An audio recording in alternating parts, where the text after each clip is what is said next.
back to CPA channel. Today we're going to share with all business owners how to utilize the EIDL funds. Now before we talk about that, the EIDL loans that we talk about is not the advance. Most business owners have applied for EIDL loan of up to $150,000. It's 30 years of repayment, 3.75%. It's really attractive and cheap loan.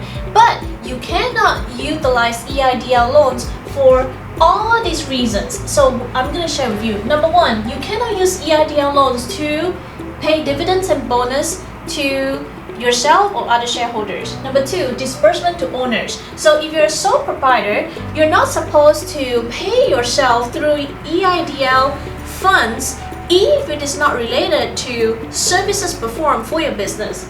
Number three, repayment of loan to shareholders. So if the company borrow money from shareholders, you're not supposed to use these EIDL loans to repay back shareholders. Number four, expansion, acquisition of equipment or fixed asset.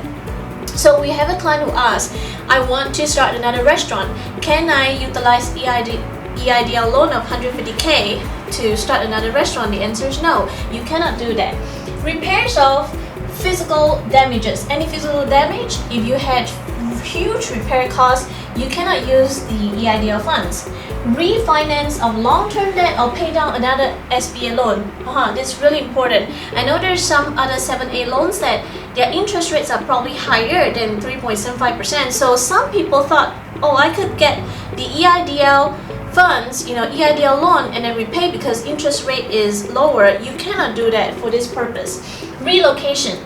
Let's say if you want to move away from your city because you found another beautiful city, you cannot use EIDL funds or EIDL loans to relocate from one city to another, which means you cannot utilize these funds for moving costs of your business. Most of you probably have more questions. If you have questions, any comments that you would like to share with us, please share with us here. Otherwise, please like, share, and subscribe to this channel, and we will greatly appreciate it. See you next time. Bye-bye.